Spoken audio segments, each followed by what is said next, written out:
Hi everybody, I hope you are doing well. Today we'll talk about how to fix or how to solve the problem of Prequel app. You will click on settings.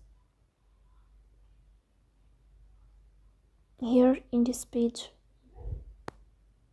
you will click on apps, default apps, app settings. On above here you will search about Prequel and you will click.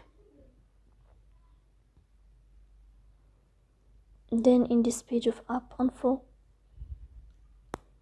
you will click here on first stop and you will click OK. Then you will enter to storage.